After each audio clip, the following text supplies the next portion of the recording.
I just thought I could do two things.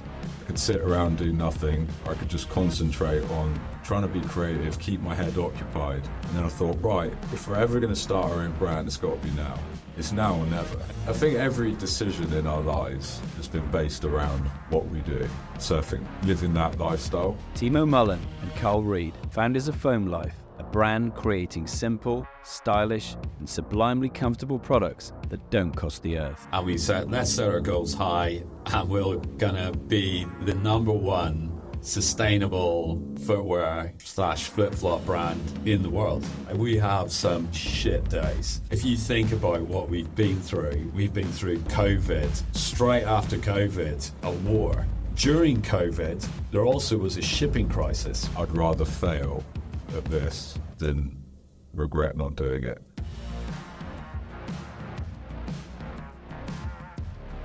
Okay, guys, welcome. Hi, Alex. Interested to know how you went from earning six-figure salaries to losing your jobs, being left with nothing during the pandemic, to launching FoamLife, a sustainable global flip-flop brand based on the south coast of England in Poole. Let's kick things off. 2020, just before pandemic hits, what were you both doing? Probably getting phone calls from Timo saying, have we ordered the stock yet for the collection that we were currently working on for the previous brand we were working for? COVID was slowing everything down, and it got to the point where we knew something was wrong. And then a few weeks later, the business closed down and we went into lockdown. And that sort of got us thinking about what's the future of the brand? Are we going to lose our jobs?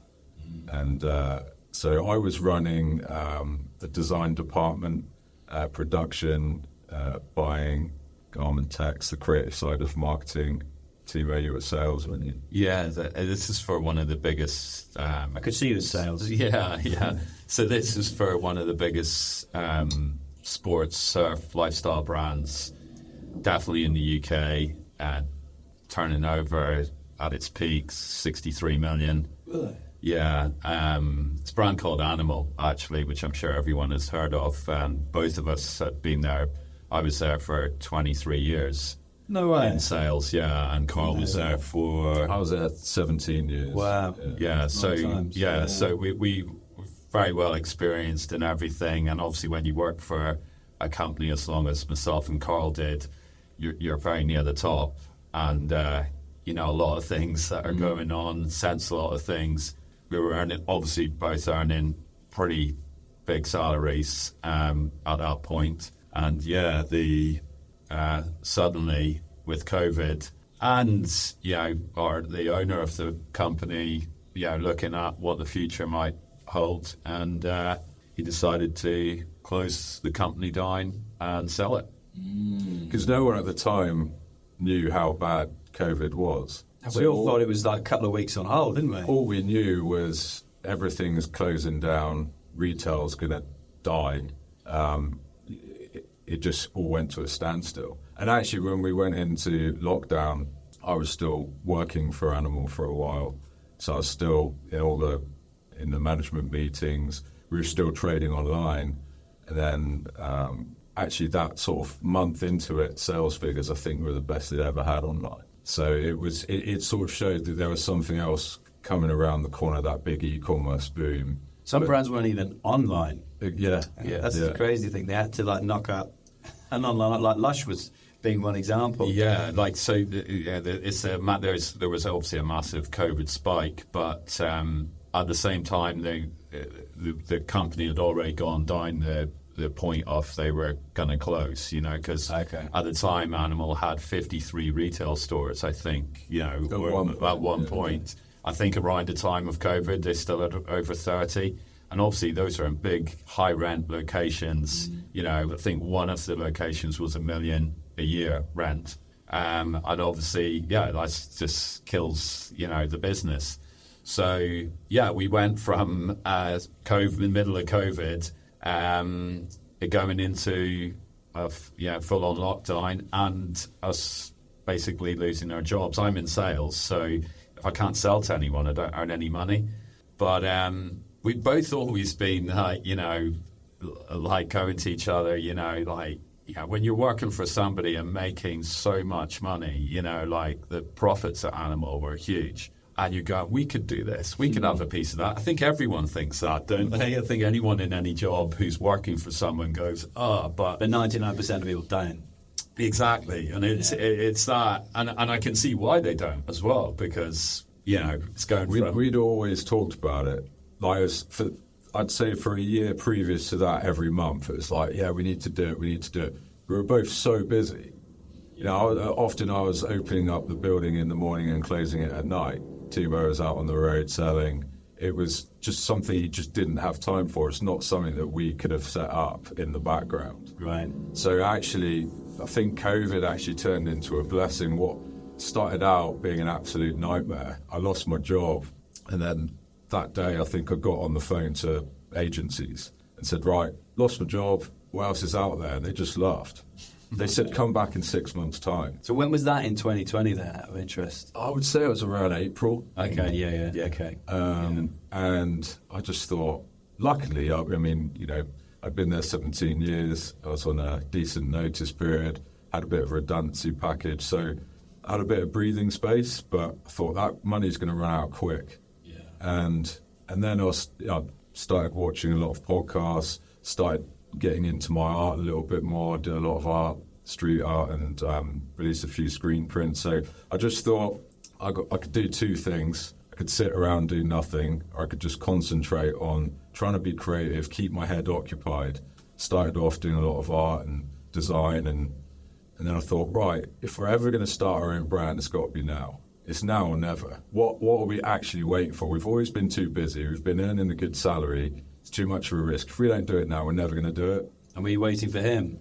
He knew I definitely couldn't do anything. Neither of us could. Yeah. Right. So I phoned him up and I was like, mate, I reckon we should just do it. And he was like, I'm in, let's do it. And it was literally that, because none of us had another option.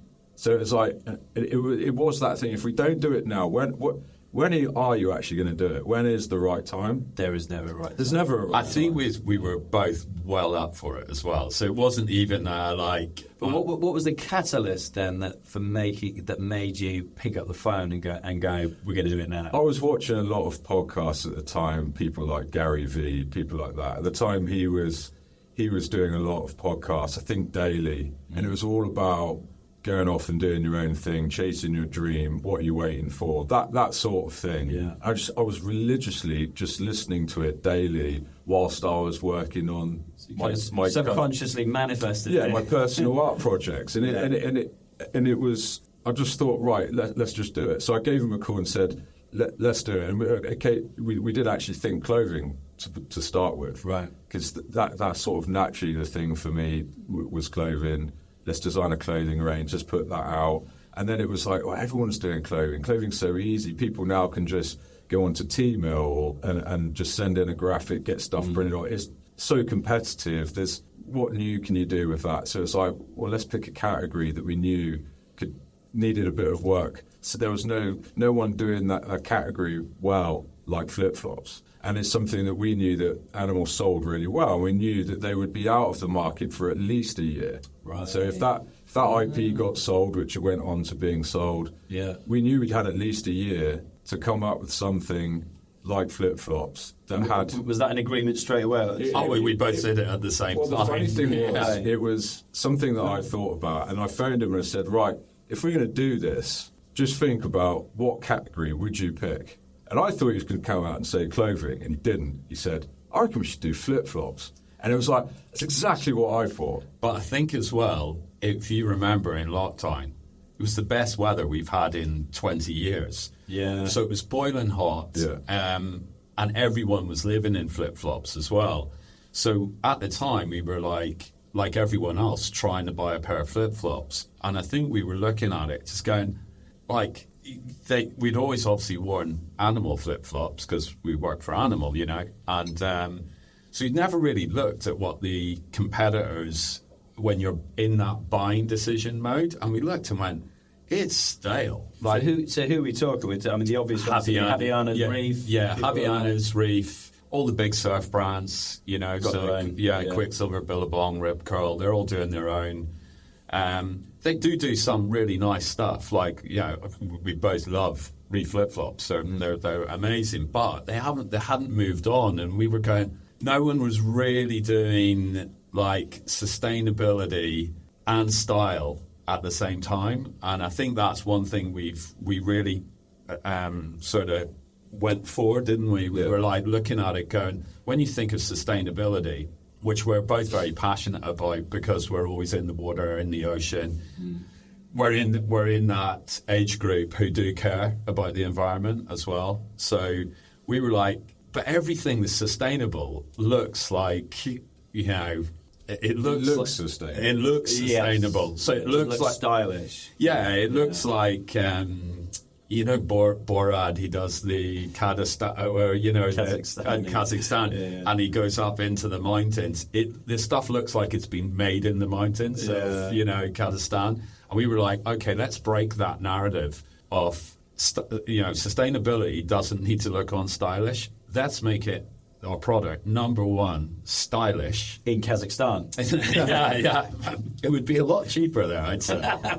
And so our big thing was like, why do people buy stuff? They buy it purely on aesthetic, number one. So obviously it's something sustainable and just looks, you know, like, okay, I'll buy it because... And sustainability is not a trend. It's not something that you can go, right, let's sell it because it's sustainable. Yeah. It's not a reason to buy something. It was, and I remember you going, if I'm going to go out and sell it, it has to look good. So that was like the number one thing. So we were like, right, it has to look good. It has to be product that we want to wear. Yeah, I guess you could look at the fact that we were probably sort of doing a bit of customer profiling, and it also needs to be right for this person and this person. And then we concentrated on the branding, coming up with the logo. And who designed like the first flip-flop? I did, yeah. Yeah, I was going to ask if you did, yeah. Okay. Yeah. Design's my background. Yeah. And what was the size of the opportunity then, or the size of the opportunity now? Well, good question. It's billions of dollar industry. Just like the flip-flop category. The flip-flop category. Now, within that category, like, you know, when you do the statistics online, there'll be various, you know, figures, you know, like, and you have to like break them down. So like I think the entire industry is about 24 billion or something like that there. So, but within that, you've got Costco, Walmart, Tesco, you know, like 199, 199, like you see on the landfill. But then our part of that industry would be Havaiana, Reef, Quicksilver, Billabong, more the lifestyle surf, and again slightly maybe more a pricier market as well. Premium. So people are making that specific choice.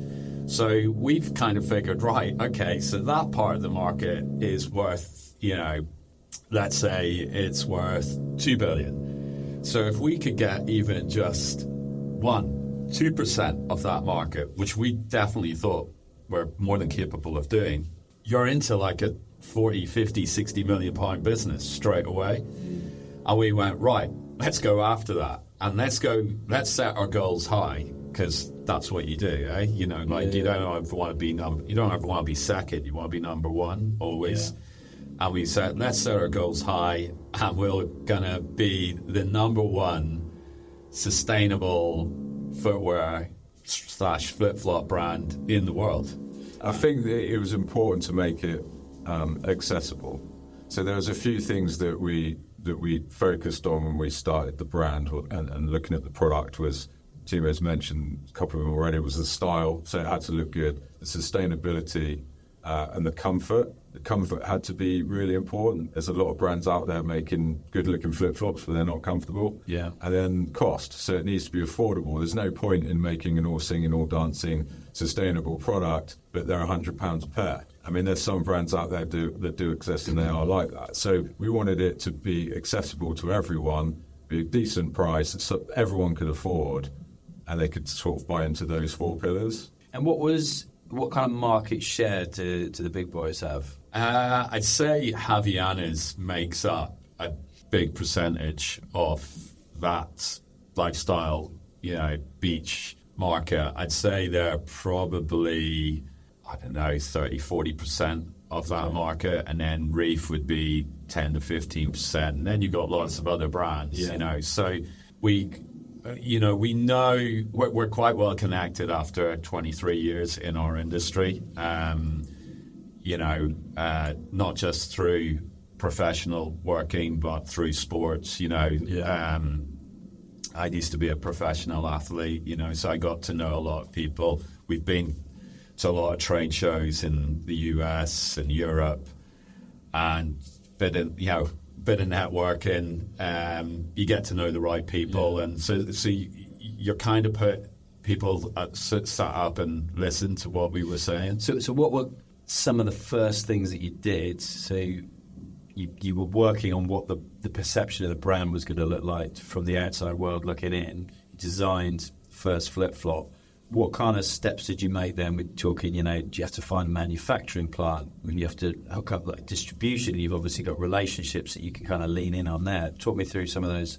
So I think, if Karl tells about the production, because that was probably the most important thing at the start. Because I think that's the big thing about a clothing brand. Anyone can start a clothing brand. Yeah. And why it's not that interesting. Somebody goes, I've started a clothing brand. But to do what we've done, it's quite a major thing. So obviously, I was running all the sort of product side of things at Animal, and had a really good access to a lot of suppliers across any product category you could think of, probably 30, 40 suppliers. So there's a factory that we used to work with, that we went to, that I had a relationship for the last 10 years. Okay. So, it was really important we used someone that we trusted, we knew had access to sustainable materials, that delivered things on time.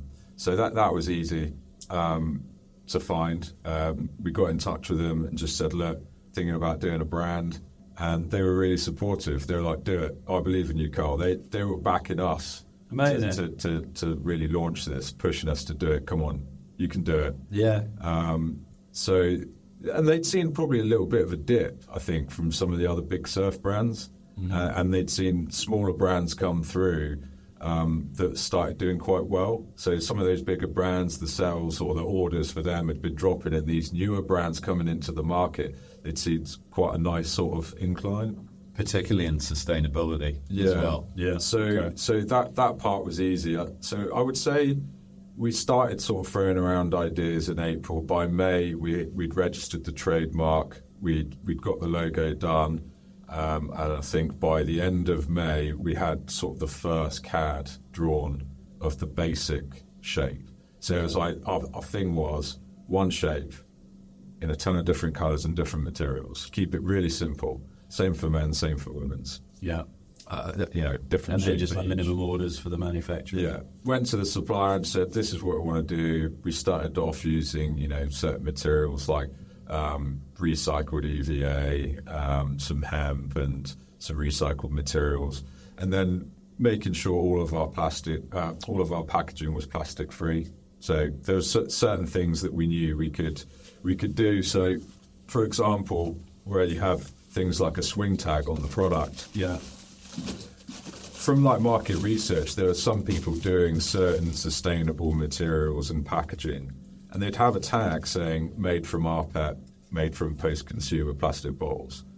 But the Kimball was made out of plastic that was telling you that it was made out of the irony of it. So we started thinking, right, everything we do down to the last detail needs to be thought about. So our supplier helped us with that. So what's that made of now then? That's made from a paper string. Okay. And then recycled paper string. Recycled. Yeah. And then our bags are made, they're compostable. They're made from a cornstarch. And then on the inside here, like all the hangers, a lot of people are doing plastic hangers. We're using just recycled card. And then we got things like, so here, rather than using silica gel, you use this little sachet which is made from a natural clay. A lot of people on flip-flops, they'll have, to protect the strap from being pressed down like that, they'll have a piece of foam or plastic in there. So we use recycled tissue paper. So, and then it was like, well, why not stop why stop from the consumer part? Let's make sure everything we do is sustainable as possible. So when we ship the product from the factory to our warehouse, that's all using paper tape on the parcels rather than plastic. Let's just start from scratch. Yeah. Because we tried to do that where we were before, introducing kind of sustainable ranges and products, and it's quite hard because it costs more money. Yeah. So if you're going to put that into the products, the retail price has to go up, and the customer may not, may not align with that price and the message. So we started that off from the beginning, and that was quite easy. It's an easy starting point. Yeah. And if you make that your starting point, that's where your margin is instantly. Yeah. So you're not having to go, okay, let's do this. Oh, that's going to affect our margin. That's where we started from. Yeah. So everything's priced in already. So we don't effectively lose out. So we knew that we had to get the product in on time, and that meant designing the range and getting samples done as quickly as possible. Did you give yourselves a timeline, like we want these to be in shops or online? Because Timo had to go out and sell the product. But we'd already missed the timeline. Yeah. So we'd already missed summer, because that's when, if anyone knows, when you go into a store and you see the product in the store, like in April for the summer, that was sold to the store the previous April. So you're always working a year ahead. Got it. Or / behind. And we'd already missed the main selling season.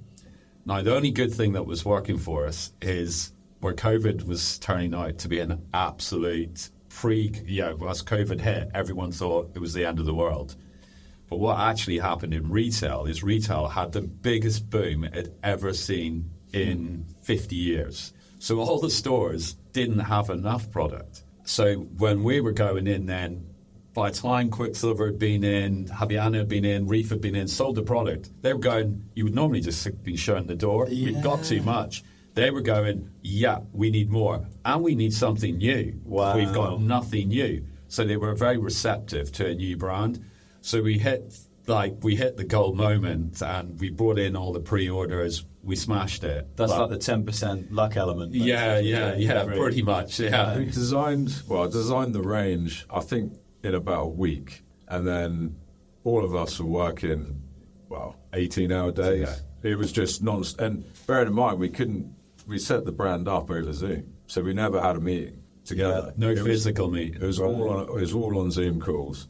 So I think we're doing like 18-hour days to get the range designed, got it sampled in a few weeks, got the sample sent over, and then you started going out selling. But then in the meantime, we were like, well, how are we going to actually launch a brand with no money?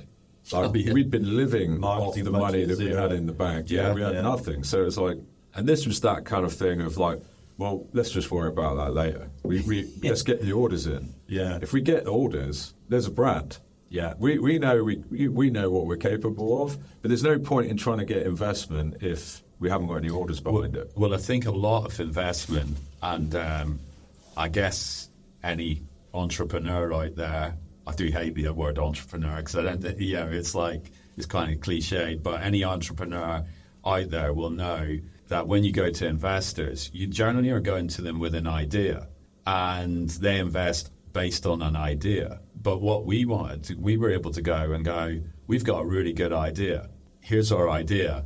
And, by the way, we've already proven the idea because here's the pre-orders for, X hundreds of thousands of pounds. So it was almost like a safe investment because we'd already got the sales. Yeah. And if they could see the margin in the business. Yeah. So that you've already, what do you need the investment for? To buy the stock. Yeah. Have you sold any of this stock? We've sold it all. Yeah. We had sort of every question answered. Yeah, but have you registered the trademark? Yeah, that's the first thing we did. Which we did ourselves as well. So again, I think the big thing about the learning experiences was we did it all so we had to. Because every job. Well, we couldn't go to a trademark attorney.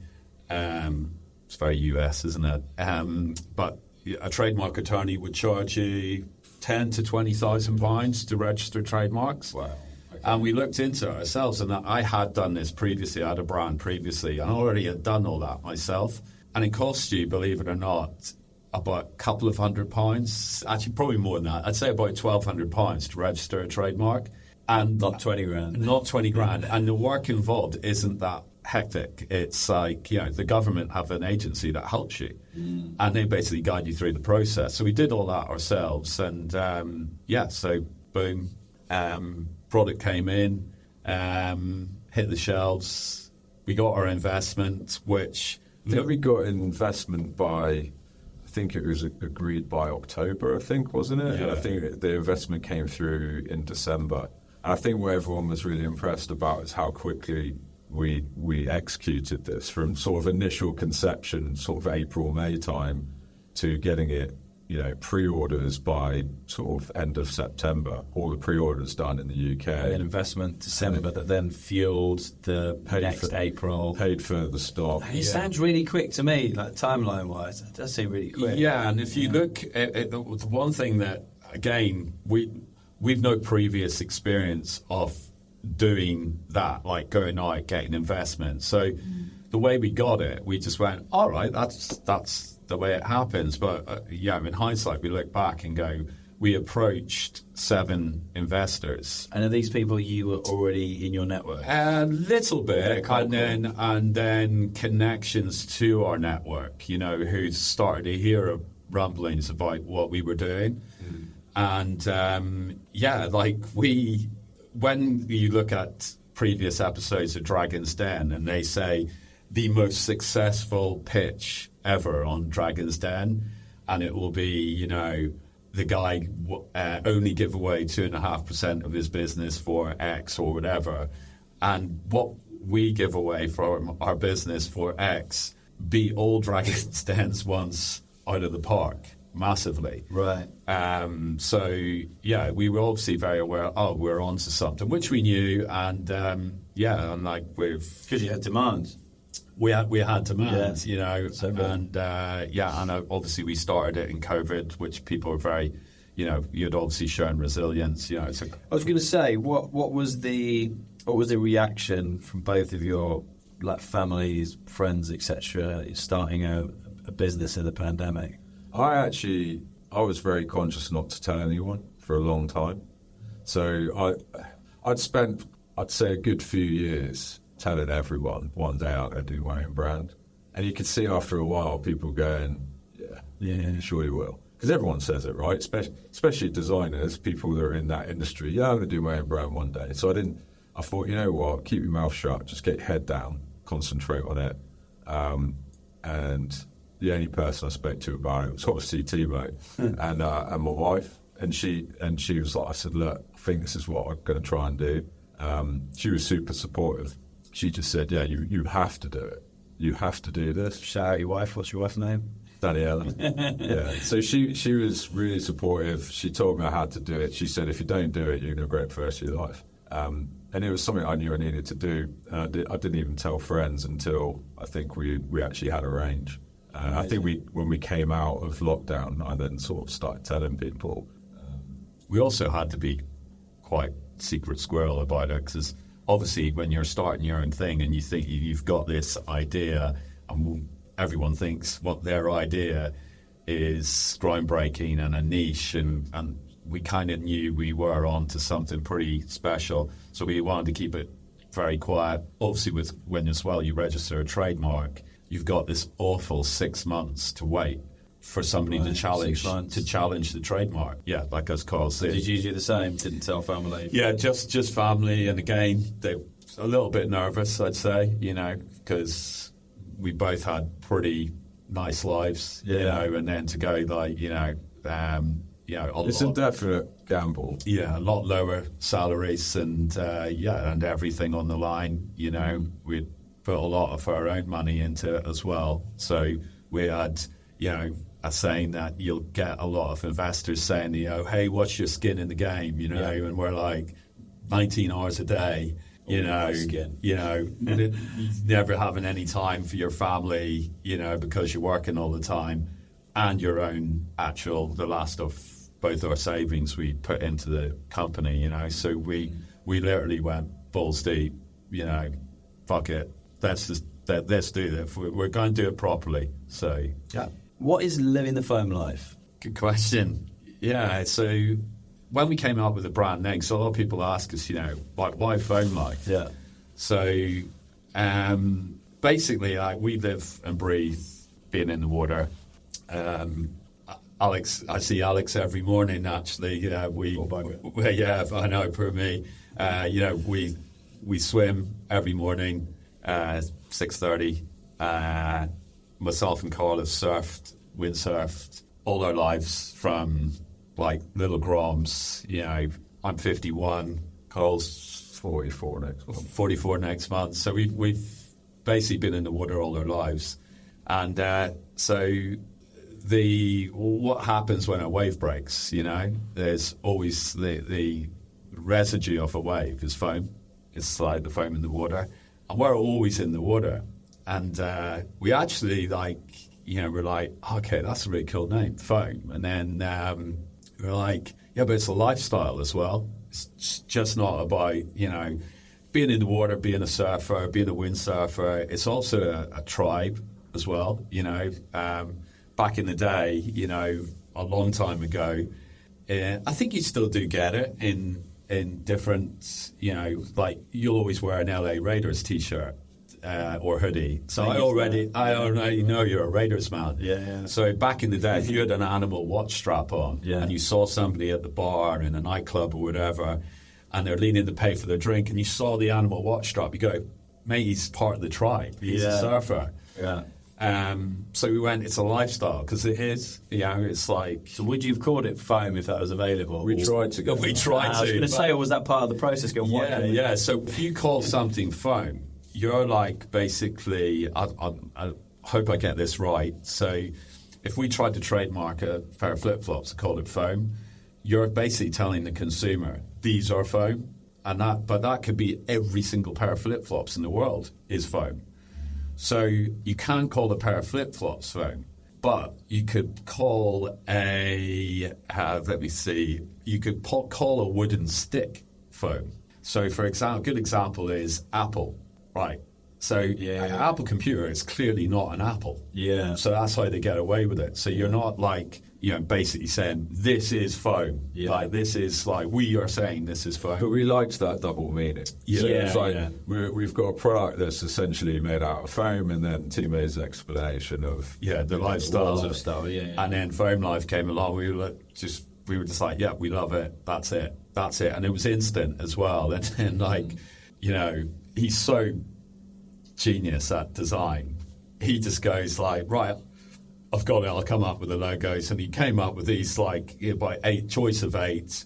And he goes, and Carl's quite good at that. He goes, he'll put it on and go, what one do you like?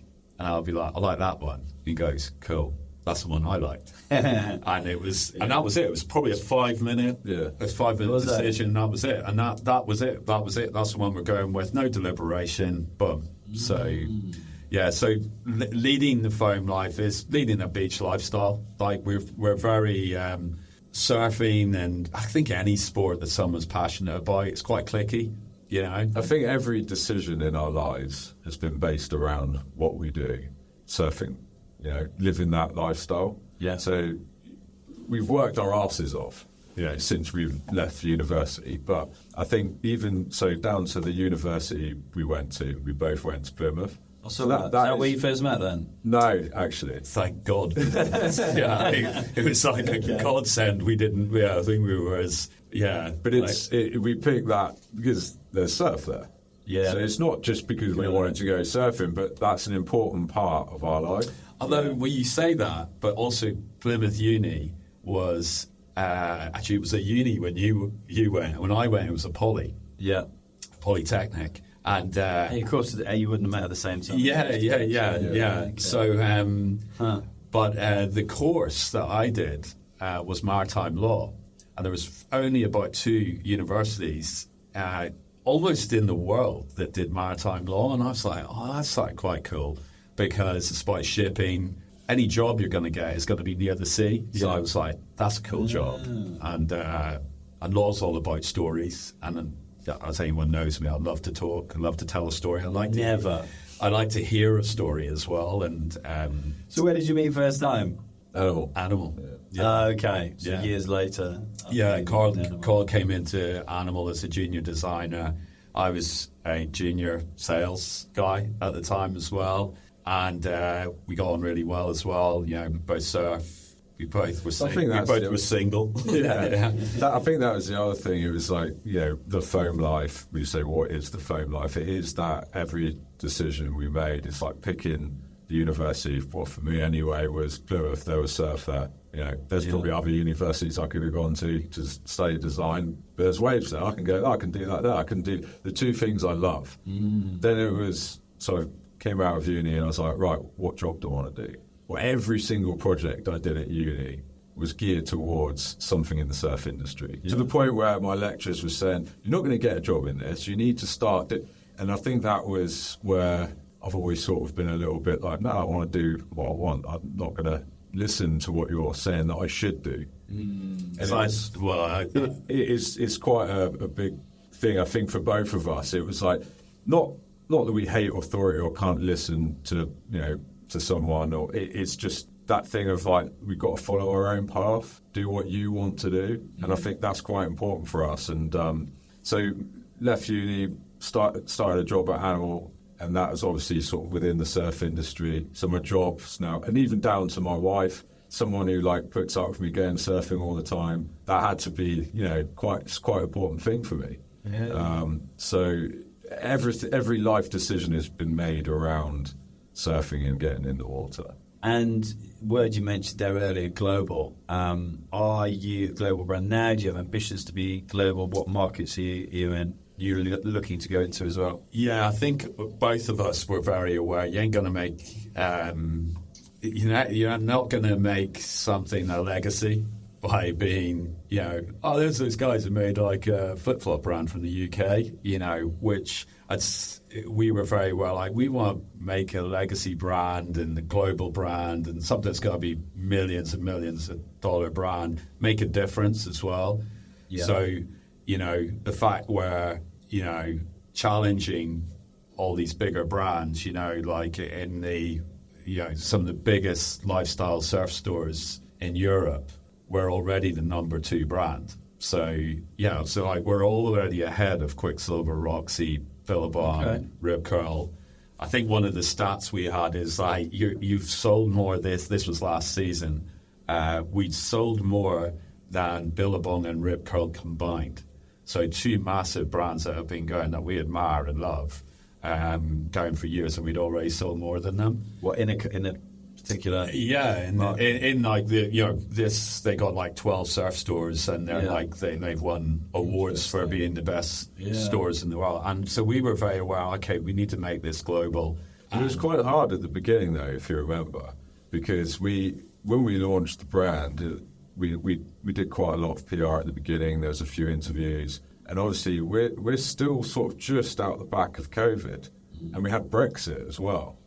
So it was like we didn't realise how bad Brexit was going to be, the knock-on of COVID, and we were getting quite a lot of interest from international accounts, distributors, sales agents, just independent stores, brands. And suddenly it just went dead because Brexit, COVID, everyone started, you know, getting back into a lockdown. Brexit's become a bit of an issue. Fearful again. Yeah, we had really good distributors hounding us, and we couldn't meet them. So it was a good one was in Germany. These guys were like, and we were like, these guys are epic. They're like real good team. They're like, every time they went out of lockdown, they said, come over. The UK would go into lockdown. I see what you mean. Yeah. So, so we had these we had loads of interest from international, and then, our big thing was like, actually, do you know what? We were given really good advice, and I'd say, in hindsight, it's really good advice to give to anyone out there. Is like somebody said, your biggest downfall will be being too successful too quickly. Yeah. Which I think is quite a common thread, because you just can't keep up. So we took heed of that and went, actually, let's get all our ducks in order before we go this global stuff. It probably was the best thing that happened to us. Best thing, definitely. And now, going into our fourth year, where like we just secured literally a month ago our dream distributor in Australia, one of the biggest surf brands, one of the most credible surf brands. They've taken our brand on in Australia and New Zealand. We're now distributed in Germany, Portugal, Italy, Malta, Mauritius, the Philippines, Greece, South Africa, Holland for next year, Belgium. We've got small distribution in the US and these like really primo stores that are in Hawaii and Is that the biggest market? Yeah, definitely. Yeah, okay. Yeah. And again, that's something we want to make sure we get right. So, Australia is actually the second biggest market. Okay. So, As well, it's working with the right partners. Yeah. So we've had quite a few people contact, haven't we, to say that they want to take the brand, and it just hasn't felt quite right. Yeah. Maybe they're not the right people to do it. We believe a lot in gut feeling and just that. It's very easy to say yes to things. Yeah, and I've heard stories. I remember interviewing Lush, funnily enough, another business from Paul, and them having to bring that distribution back in house because the partner in Canada or Poland, wherever it was, wasn't the right partner. Go off on a tangent. Yeah, and they'd have to like reel it back in again. Yeah, we have people come to us and say, particularly in Australia, actually, like, okay, I can do millions with this. Yeah. And I'm going to put it in this store. And we'd be like, obviously we both travelled a lot, and I mean, like, our store's awful. Yeah, that's not where we want our brand. Yeah. But initially you're probably flattered. And if, if you're naive, you just go millions. Yeah. And it would finish your brand overnight. But we've seen what can happen when the wrong decisions are made, and it's really easy to turn around and go, oh yes, and just chase the revenue.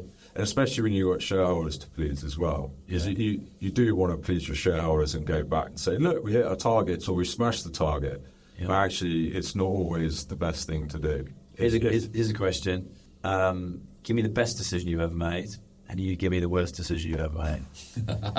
Or a decision you wish you could have back. Let's do it.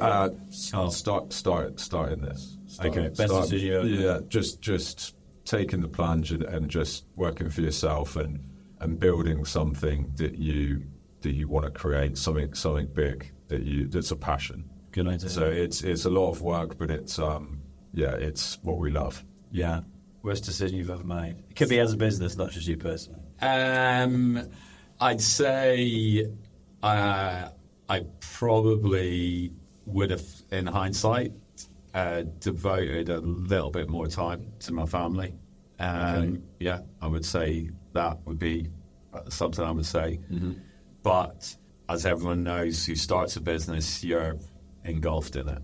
Yeah. And you're motivated to do it for your motivation is your family, ironically, So So I'd say that would be setting aside, but you can't, if either myself or Karl don't do the job, when we were setting it up, no one else was going to do it. So and if we recorded this podcast in 10 years' time, what would you like to have accomplished? Where would you like to be? Yeah, I'd definitely like to be still working with Karl, as founders of FoamLife.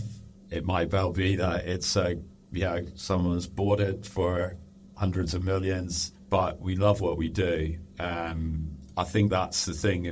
Funny, I watched YouTube with a founder actually of Stance, and he was actually saying he's made all his money. He's a very good entrepreneur, the guy that owns Stance. He's sold various businesses. So money isn't the driving force to him. Mm-hmm. So I'd like to think we're in the position that money isn't the driving force for us personally. Obviously not for the business. That's what keeps the business alive. But the driving force is our passion that we still have, and they're like.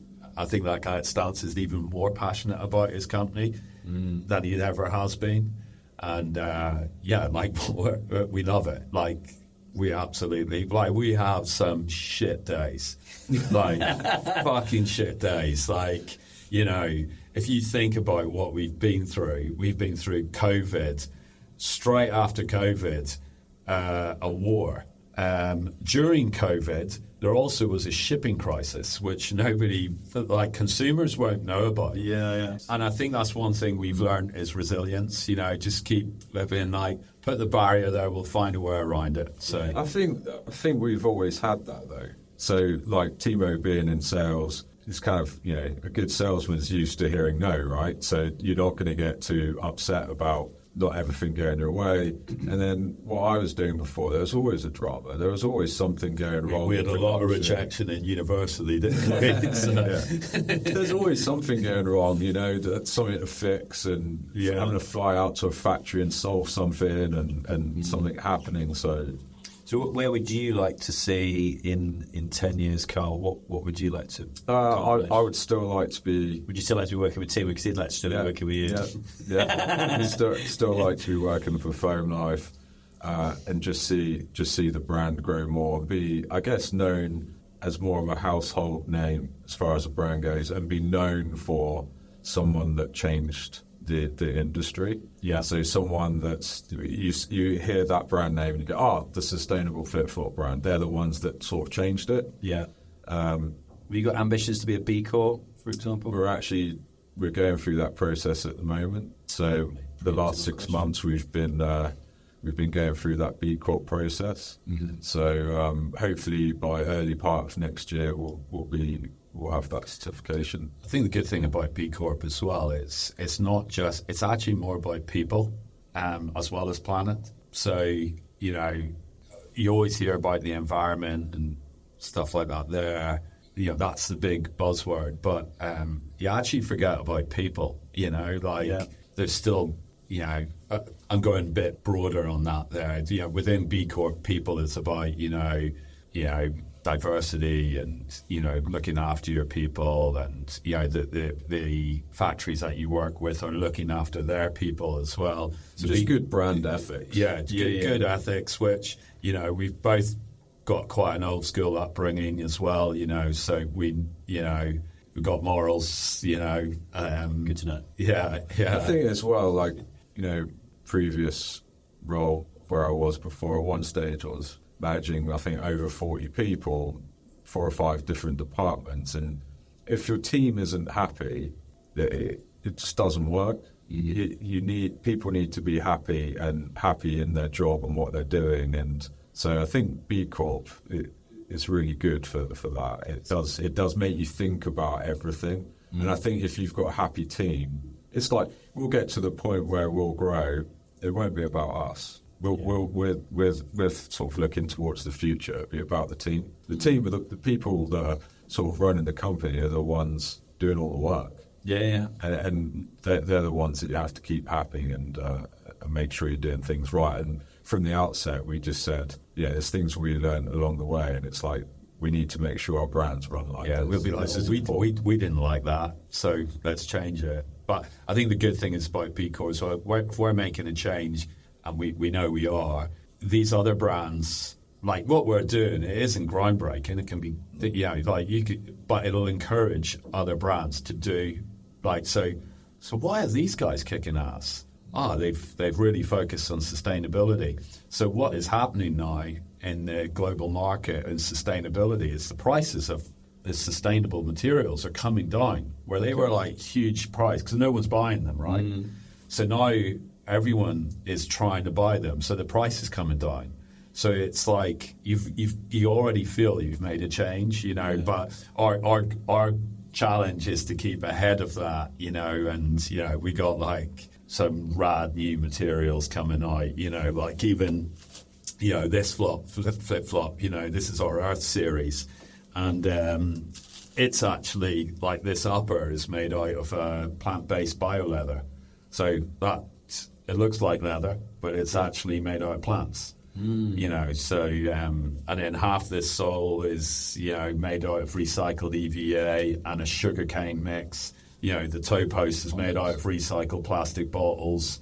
So we're almost at the point, like the sustainability journey is the one that will never end. Yes. You know, you just keep, there'll be constant development. And we're trying to keep ahead of that. So we're always leading the market in what we do. So people will copy us, hopefully. That's excited for you. So look, quick fire round. I give you each question. What was the one thing you needed to just do it and get from where you were? So think back in the pandemic, things are fizzling out with previous employer to where you are today. For me, it was thinking I'd rather fail at this than regret not doing it. And that was just from watching podcasts like the stuff that you do. Yeah. Constantly. And just that can't happen to me. I have to try this. But if I don't do it, I'll never be able to do it myself. Same for you? Yeah, and I think as well it was that you had to. That was like, you know, like we're survivors, you know, as a race, we're survivors. Humans, we're human beings are survivors. We want to survive, and I think that's like we were put in a position where there is no choice. We've gone balls deep. Like there isn't a plan B. The plan A is this is going to work and be a global business, which it is, you know, turning out to be. Right. So are you currently where you want to be? Yeah, I'd say so. So we set ourselves goals for our investors, pillars of where we want to be in the company.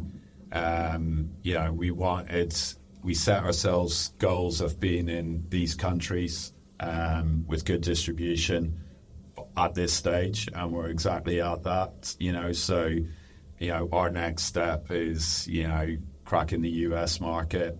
You know, we already know it sells. You know, we're in these specific stores that are primo stores, and the products sold through. So we're already proving that. It's just finding that right partner, which we're well on the way to being with. So we're pretty happy. We'd like to see a less bumpy road. We'd like to see peace in the world, definitely. Because that makes everything better. What was the one action that you needed to take, Karl, for the business that if you hadn't taken that, nothing else would have followed? Like, what was the big domino that knocked over all the other dominoes? Getting rid of the fear of failing and what would other people think, and sort of putting myself out there to go, this is what we're going to do, and what if we don't get the investment? What if it doesn't sell? What if it doesn't turn up? And just forgetting all of it and just go, no, let's just do it. Because I think there's too many people out there that are afraid what parents might think, leaving a career to go and follow your dream, or their wife isn't supporting them, or what their friends think, or too many people care about that, like what other people say. And the thing is, people are so fixated on their own bloody thing that in reality, no one's looking at you and what you're doing. But people's perception is that they are, and I think social media obviously is I think it's the biggest thing. People care too much. It's a great one. I like about what other people say, and like you say, social media is a big part to play in that. Yeah. So I think it's just going, fuck it, I'm just going to do it. It's massive. One piece of advice from each of you for those people listening and watching who want to get from where they currently are to where they want to be. What piece of advice would you get for Timo? I would say follow your passion, because if you're passionate about something, you'll follow it to the nth degree. If you're a good salesperson naturally, but you're selling nuts and bolts, you're not into nuts and bolts, you're never going to succeed. Yeah, good one. So follow your passion, because it's such a cliche, if you love what you do, your job, what is it that they say? You'll never work a day in your life. Yeah, you never have to. Which is bollocks, because I've never worked so hard and I've had so little free time since starting FoamLife. So, but I love every single minute of it. Yeah. Again, going back, even the shit times we love, because you're solving problems, So I'd say follow your passion. Use YouTube tutorials for everything. They're insane. I'm like, there was a girl at Animal needs to be a wizard on Excel, and I was like, how does she do it? How does she do it? She's just like, I'm now the king of Excel, purely from teaching it myself from scratch, knowing nothing, and I like can do these amazing spreadsheets now purely from YouTube tutorials. So yeah. Karl, piece of advice for me to finish things off. I was going to say exactly that. I think passion is really important. Follow your passion. Consume as much content as possible, whether that be podcasts, books, looking online, listening to people. You don't have to take everyone's advice, but just consume as much as possible. You always say, no idea is a shit idea. Yeah, totally believe in that. No idea is a bad idea. Don't be afraid to sort of put your ideas out there.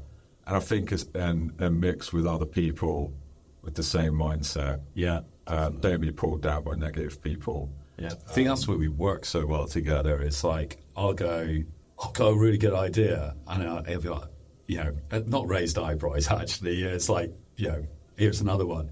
But you're never scared to say I've got a good idea. No, it's good to have someone to bounce off as a solo founder. If you've got 30 ideas and one of them's good, that's a win. Yeah. I think, and then lastly, I would say accountability. I think that's huge. So I think when you're running a business like this, you can't be blaming everyone else. Like everything's your fault. Yeah, and I think, own it. And I think it's something that I constantly try and go, don't make excuses. And sometimes, okay, there's the shipping thing. There's something out, and it's out of your control. Yeah. But then it's about going, okay, that is out of our control, but what can we do to solve the problem? Yeah. So it's not ever sitting back and going, oh, it's not my fault. So if someone's looking to start and they're anything, oh, I'm too busy, or I can't because of this or that, it's just everything is your fault. And don't be afraid to say you got it wrong as well. Yeah, 100%. Yeah, we got that one wrong, and then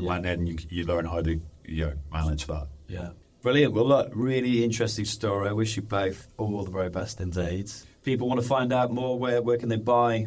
Yeah, so it's www.thefoamlife.com. That's our URL.